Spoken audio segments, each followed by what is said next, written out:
Anne-Marie, c'est la journée mondiale du théâtre et tu es allée à la rencontre de jeunes du secondaire. Des élèves de secondaire 5 à l'école Chavigny à Trois-Rivières, donc qui font concentration théâtre depuis 5 ans.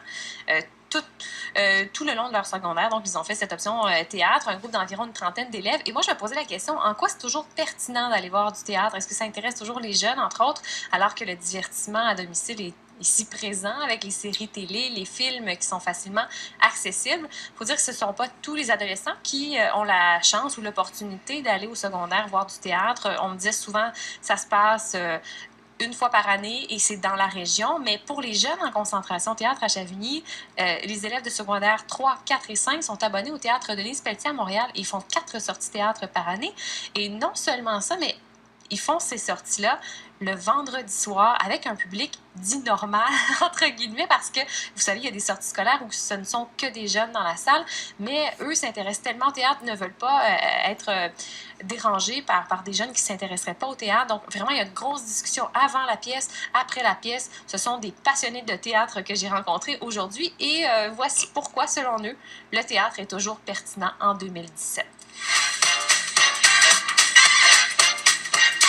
Marjorie Lamère. Nous, on va voir des shows professionnels. J'adore ça parce que ils t'amènent des messages que tu n'avais pas nécessairement vus. Ça t'amène des nouvelles idées, même des convictions. Des fois, dans des pièces, tu te dis, il faut vraiment que ça devienne un modèle dans ma vie. On les voit, leurs émotions, ils sont devant nous. Ils se mettent à nu un peu devant nous pour nous divertir puis nous faire passer des messages. C'est ça que j'aime dans une pièce, devoir réfléchir, devoir en parler avec mes amis, faire qu'est-ce que vous avez compris, vous, de ça. Puis des fois, on avait 2 versions totalement différentes.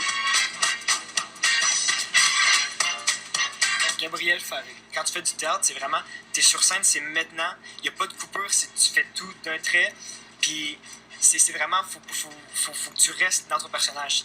Frédéric Hogg. Moi, personnellement, j'aime mieux voir tout en live. En direct, j'adore ça, voir ça. Dans la télévision, on se sent moins dedans, on se sent moins impliqué. Eden qui a dit, puis ça montre une autre perspective dans le fond d'une histoire, là, puis ça montre, on peut être là en live, on peut être là en vrai, puis on peut voir les gens jouer. D'après moi, c'est plus ça, là. On peut sortir de notre salon. Dominique Drouin.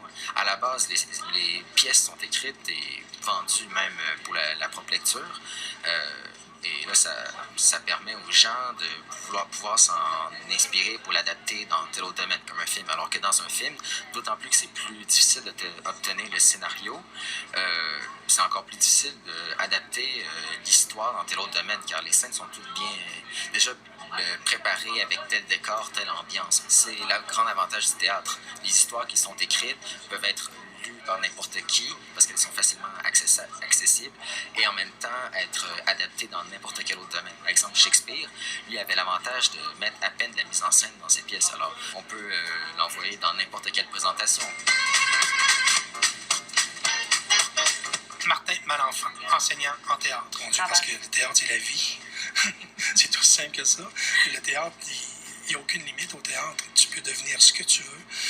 Tu peux faire ce que tu veux, dans les limites, bien entendu, de la règle.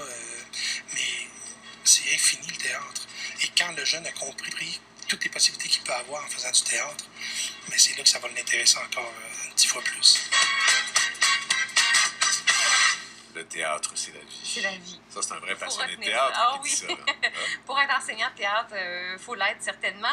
Et ce que j'ai trouvé bien de ces jeunes, c'est qu'ils sont très lucides sur les possibilités de carrière. Hein. Ils m'ont dit, parce que je leur ai posé la question, est-ce que vous voulez poursuivre en théâtre? Ils me disaient, on aime bien ça, mais on se trouve un plan A et le théâtre peut-être éventuellement. Là, il y en a quelques-uns seulement qui songent à y faire carrière, mais on sait à quel point ça peut être difficile de percer dans ce domaine. Et c'est beau aussi de voir ces jeunes qui se sont parfois déjeunés grâce à cette concentration théâtre en 5 ans, ça a permis de brûler les planches à quelques reprises. Et, Faire la scène, c'est tout un moyen oui, de se dégêner. Oui. Voulez-vous savoir aussi, semble-t-il qu'ils sont de très bons critiques, qu'est-ce qu'ils ont aimé comme production au Théâtre Denise Pelletier à Montréal cette année? Les 2 pièces qui revenaient le plus, selon les commentaires que j'ai recueillis, c'est L'Avare de Molière, qu'ils ont vu vendredi dernier, et 1984 de George Orwell aussi, qu'ils ont beaucoup apprécié, surtout pour la mise en scène, me disait-on. Bravo. Une pièce tellement actuelle, hein? Avec les médias sociaux. Oui, mais L'Avare, étonnamment, ils m'en ont beaucoup parlé aussi en disant à quel point c'est actuel, parce que c'est une critique de la société capitaliste, finalement. Donc, ils retrouvaient des propos également actuels avec Molière, ces gens. Des grands classiques.